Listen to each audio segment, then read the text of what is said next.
Welcome to Olen Sandusky. Today we're going to be going through your site-specific hazard training. The Federal Mine Safety and Health Act of 1977 requires that all persons entering any mine must have training in hazard recognition and accident avoidance. While on our site, seat belts must be worn at all times when operating equipment or vehicles. Trucks and heavy equipment will be encountered between the office and the area that you are visiting. Always drive to the right using standard traffic patterns unless otherwise noted, and operate your vehicle at a safe speed while obeying all traffic signs and regulations.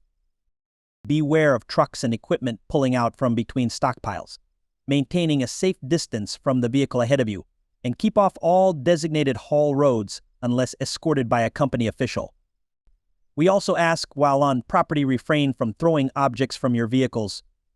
When approaching heavy equipment, stop and remain clear until you are certain that the equipment operator has seen your vehicle.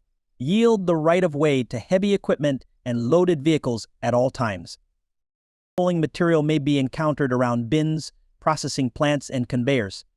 To avoid being struck, stay clear of these areas. On property, only park your vehicle in designated areas and reverse into parking spots. When exiting your vehicle, shut off your engine, set your parking brake, and chock your tires when parked on a grade. Also note to always use 3 points of contact when getting in and out of vehicles and/or equipment. Truck drivers and passengers must remain in the cab of their trucks at all times, pulling into the designated areas to tarp or check loads. Before moving a stationary vehicle or piece of equipment, an audible alarm or horn is required to be sounded. Explosives and blasting caps are transported on the property in vehicles plainly marked explosives. If you encounter such a vehicle, remain a safe distance about 200 feet away and do not operate two-way radios. In this next section, we are going to cover safety and hazard avoidance. To prevent injury to yourself or someone else, please familiarize yourself with the following. To prevent personal injury, all appropriate personal protective equipment such as high-visibility clothing, hard hats, gloves, hearing protection, hard-toed shoes, safety glasses, and proper welding gear must be worn at all times while on mine property. To prevent fire and explosion hazards, you are not permitted to smoke or use any open flame in areas marked flammable or where no smoking signs are located. Blasting may be performed on site. Signs reading danger blasting, keep out, designate blasting areas. Do not enter a designated blasting area. Audible alarms are sounded 3 minutes prior to blasting. Be aware of sirens sounding the pre-blast warning, but be sure to remain clear of blasting areas and follow all instructions by plant supervision. Be aware of quarry faces, high walls, and the edges of lakes and ponds. Avoid travel near active or inactive mining faces. Do not approach a pit edge, quarry face, or high wall.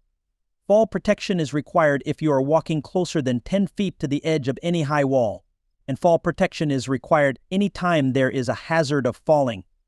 To prevent shock hazards or electrocution, never drive or step on any electrical wire that is down. Never work on any live circuits, and follow the company lockout/tagout procedures while working on or around machinery. Proper hoisting and rigging procedures must be utilized when moving equipment. Be sure all devices have certification tags, always use taglines, and stay clear of suspended loads. Be wary of slip and trip hazards. Always be careful when stepping over, on, and around objects on the ground. Always use the proper tool for the job. Never modify a tool or use it beyond its design capacity, and take damaged tools and equipment out of service immediately. First aid kits and fire extinguishers are placed throughout the site. A stretcher and blankets will be located at either the shop or front office. If first aid is needed, site management will assist in calling emergency services. Any emergency, hazard, imminent danger, unusual condition, accident, incident, or near miss should be reported immediately to site management.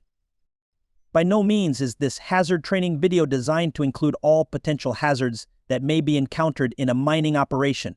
If at any time there is any uncertainty about a condition or situation on mine property, stop and seek mine management before proceeding any further. You have now successfully completed your site-specific hazard training. From your friends at Olen Sandusky, we hope you have a great and safe day. The preceding training has been discharged in accordance with our approved training plan.